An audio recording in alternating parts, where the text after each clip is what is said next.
Hello বন্ধুরা, Bora cricket চ্যানেলে আপনাদের স্বাগতম। কি অসাধারণ ম্যাচ আমরা দেখলাম। ভারত বনাম ইংল্যান্ড, টান টান উত্তেজনা।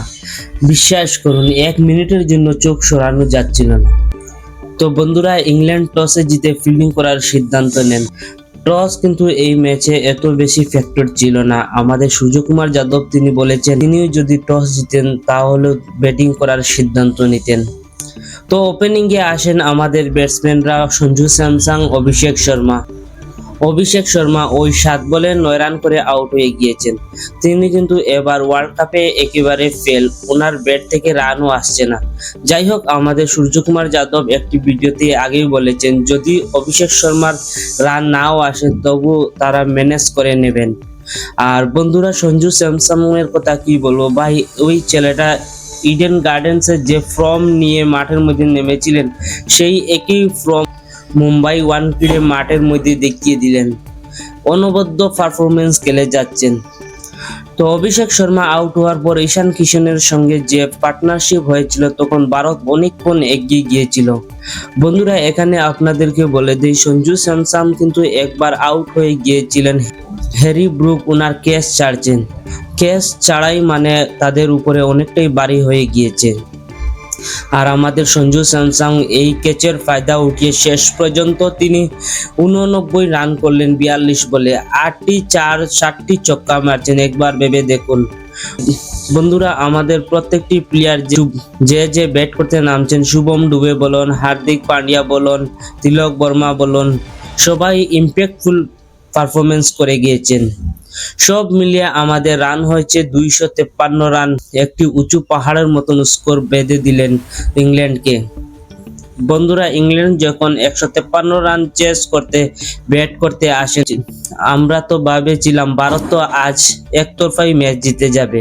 কিন্তু বন্ধুরা, তারা শুরুতেই বেশি ভালো ছিল না, তাদের উইকেট পড়েই যায়, কিন্তু তবুও তারা রান রেটটা মেনটেন করে গিয়েছেন।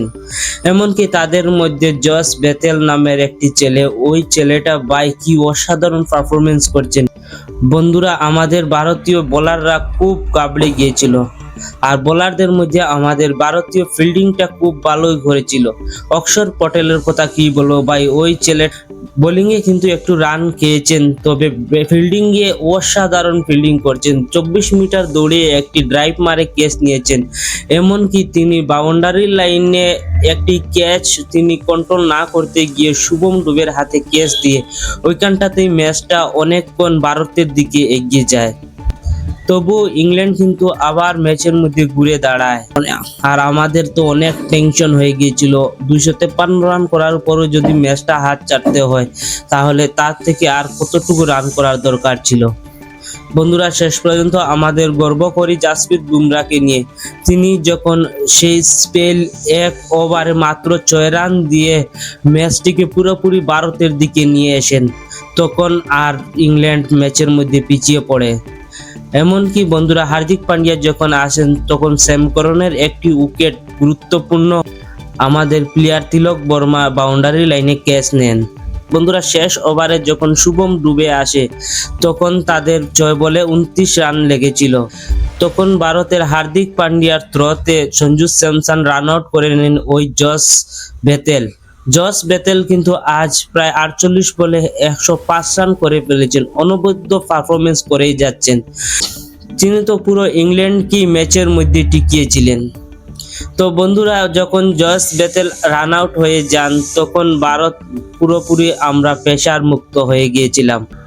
আর শেষের দিকে শুভম ডুবেকে ইংল্যান্ড ব্যাটার আচারিয়া তিনি 3টি ছক্কা মারেন, কিন্তু তার ছক্কাটা আর বেশি কাজে লাগেন না। শেষ পর্যন্ত ভারত 7 রানেই জয় পায় এবং ফাইনালে প্রবেশ করলেন। বন্ধুরা, এই ম্যাচের আসল হিরো ছিল আমাদের জাসপ্রীত বুমরা। বন্ধুরা, ভারত জিতার অনেকটাই টার্নিং পয়েন্ট হতে পারে। সবকিছু মিলিয়ে আমার মতে ভারত জিতার টার্নিং পয়েন্ট হচ্ছে বুমরার 18 নম্বর ওভারে যে 6 বলে 6 রান দিয়েছেন, ওটাই হচ্ছে আমার মতে টার্নিং পয়েন্ট। বন্ধুরা, আমার সঙ্গে যদি একমত হন তাহলে কমেন্ট বক্সে লিখে জানাতে পারেন। আর হ্যাঁ, ভিডিওটি ভালো লাগলে লাইক করবেন আর অবশ্যই চ্যানেলটিকে সাবস্ক্রাইব করে রাখবেন। ধন্যবাদ, টাটা, আবার দেখা হবে, নতুন ক্রিকেট ভিডিও নিয়ে আসবো। জয় হিন্দ।